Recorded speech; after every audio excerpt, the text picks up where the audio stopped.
New research may explain how this virus can cause multiple sclerosis in some people. An estimated 2.8 million people around the world have multiple sclerosis, MS, an autoimmune disease in which the immune system damages the brain and spinal cord. Symptoms include fatigue, vision disturbance, problems with mobility and balance, and cognitive dysfunction. Many people who develop MS experience symptoms followed by a period of recovery, but over time the disease can progress to permanent disability. The exact causes of MS are unknown, but for decades scientists have suggested a link between MS and Epstein-Barr virus, EBV. This is an infection which, when contracted in childhood, generally does not cause symptoms. However, infection in adolescence can lead to glandular fever, also called the kissing disease, or infectious mononucleosis, called mono. A 2022 study confirmed that people with MS have almost always been infected with EBV previously.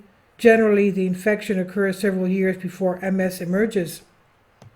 But researchers are still debating exactly how this common virus could cause MS in certain people. Our new research offers some clues. A bit of background. When your body encounters an infection, it generates an immune response to that next time, so that next time you are exposed, you will already have some protection from illness. Normally, in healthy people, immune cells called T cells and B cells are generated against a single target, such as one part of a virus or bacteria, and their job is to fight infection. B cells produce antibodies which bind to and destroy invading viruses or bacteria. Autoimmune diseases, of which MS is one, occur when the body's immune system damages itself by mistake.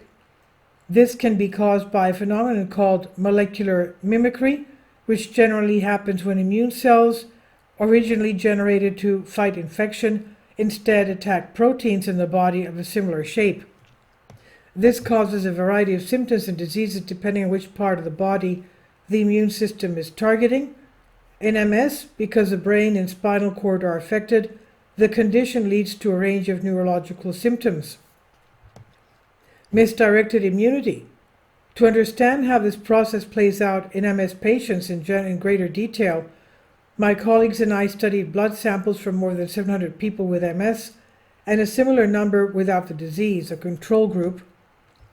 We found that antibodies that bind to a protein from EBV called EBNA1 were increased in MS patients. This was not surprising. Previous research has shown antibodies against EBNA1 are higher in people with MS, but their role in disease has remained something of a question mark.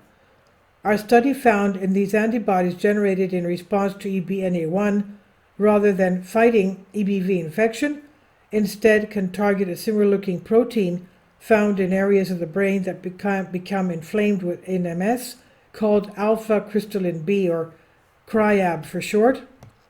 CRIAB plays a crucial role in protecting against the effects of inflammation, and so if antibodies are mistakenly targeting this protein, this could go some way to explaining the symptoms seen in MS.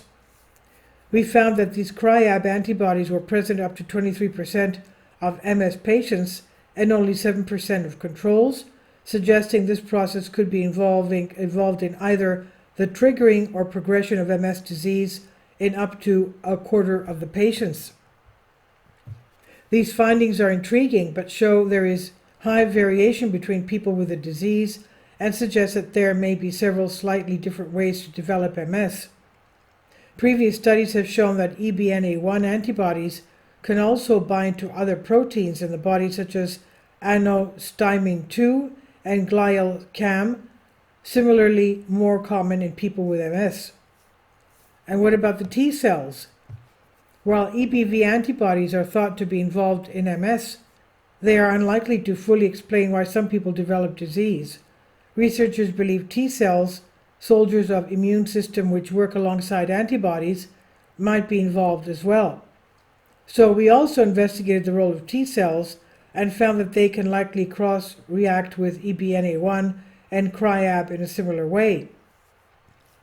Despite these advances in our understanding of how the immune response to EBV may be involved in MS, we still don't fully understand what happens in early disease or what drives progression. We're now expanding our research to understand how T cells fight EBV infection and how these cells may damage the central nervous system. It's likely that there may also be other proteins which can be targeted by EBV immune responses in MS, and our research is exploring this possibility.